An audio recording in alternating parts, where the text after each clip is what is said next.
Howdy. I'm gonna be honest and tell you my biggest mistake. I thought that if you want to solo, you need to play scales. Now that sounds reasonable, but it's actually not really true. And saying this, I get emotional because I spend so much time playing scales up and down thinking that this is going to save me. Now listen, I'm not gonna say and tell you that scales and practicing is not good. I love that, it's important, but, and a big but, okay.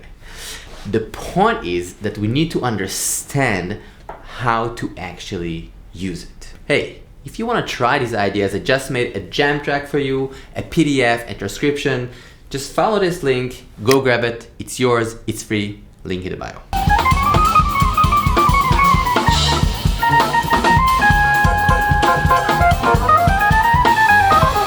So right now, I'm gonna show you a few things that really, but really, helped me a lot to get to this free place. Here we go. So, C, C7 or B flat, F first inversion, F minor first inversion. I'm gonna add one more layer just for fun. Same thing. So, C, C7, F major, F minor. Alright, we have a vibe. Now what I'm gonna do as a first step, I'm going to lock a line and try to get to this place of serenity. Check this out.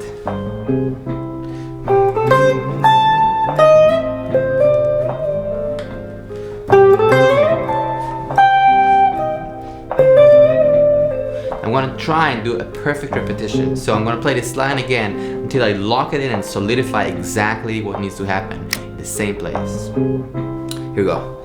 And that's very, very, very important. I just released a solo mastery workshop. I'm going to give you 50% off. 50% off. It's a great workshop that talks about a lot of the stuff we just talked about, but way, way more. There are 10 jam tracks, over 100 pages of PDF. Just incredible amount of things that I think and believe that will help you. So if you're into soloing, check it out.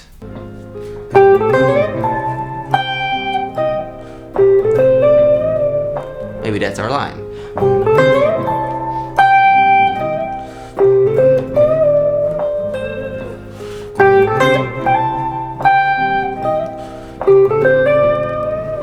Now I'm gonna play it again and I'm gonna try and make it feel stronger and more deep, just like woof, like something that is meaningful for me, not just a random line. I want to communicate something.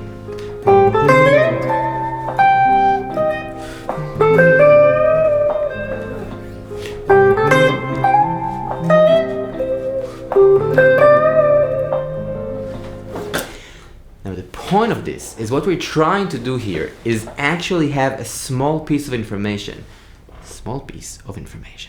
that is locked in, that feels good, that you connect emotionally. It's not just a random line. Now, you can take anything, but I want you to lock it in truly. Question, I really, really want to get a Strat, but a lot of people are sending me these crazy expensive things, which is cool, but I can't afford it. If you have any advice, please drop a comment with a Strat that is reasonable price that I can actually buy.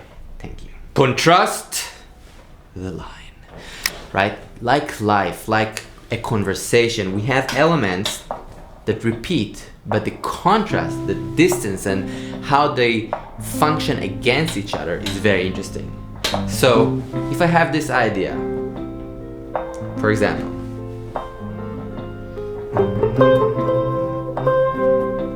that's my line. Repeat it one more time. One more time.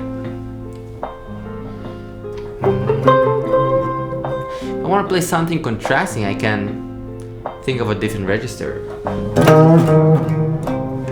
Right? Even that will stand out more because of the contrast. It's the same thing as any conversation. If someone walks into the room and he speaks quietly, just talks like this, and all of a sudden it's like, yo! If you're here, it means you love music, and I freaking appreciate that.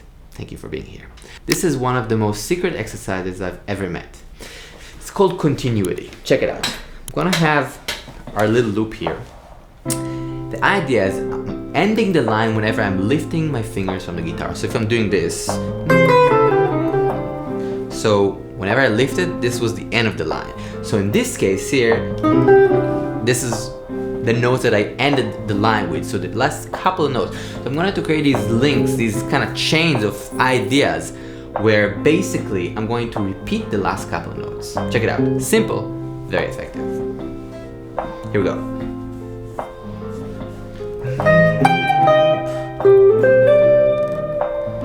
So C to D can change the rhythm though.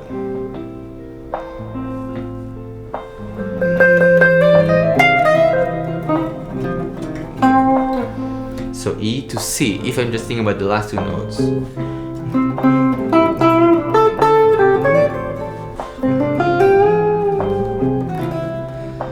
So this little, maybe I can do something interesting with this, rhythmically.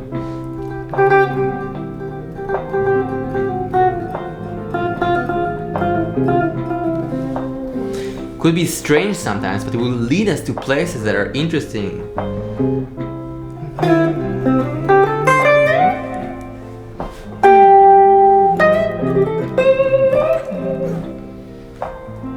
That band doesn't have to be the same octave, but the idea here is that I'm taking something that ended and I'm saying yes and I'm adding more information, and that's really strong musically because it creates these links that make sense. What I'm gonna do right now is taking the three ideas, locking in, contrasting elements, and continuity. Let's check it out. Start with a line. It's my line. I'm gonna repeat it a couple of times. Maybe I'll repeat it in a different octave.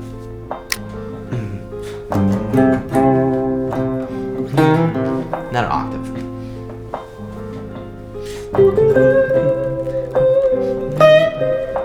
I'm gonna try and contrast that idea.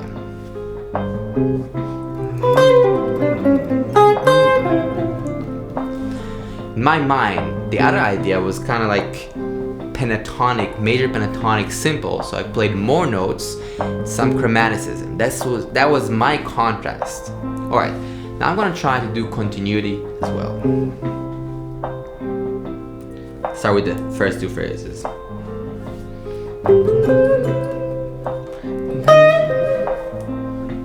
more time. Trying to feel it. Maybe I'll try to remember the idea.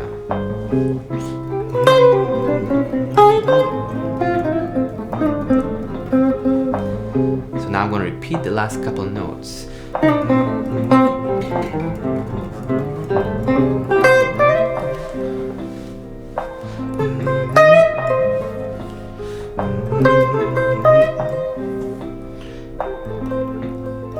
Dynamics.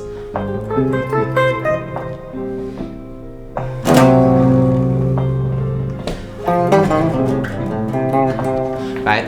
That trident sub, right? It's not sub, just that sound, just that sound was so harsh and so what just happened, and that was a good contrast in my mind to that.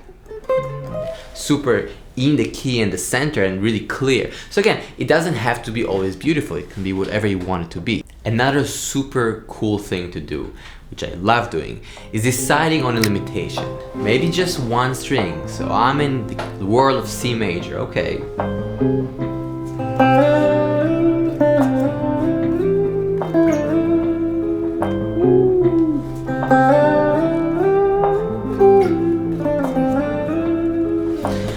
I mean, you know, we can find so much beauty and so much love in this one string. It's insane.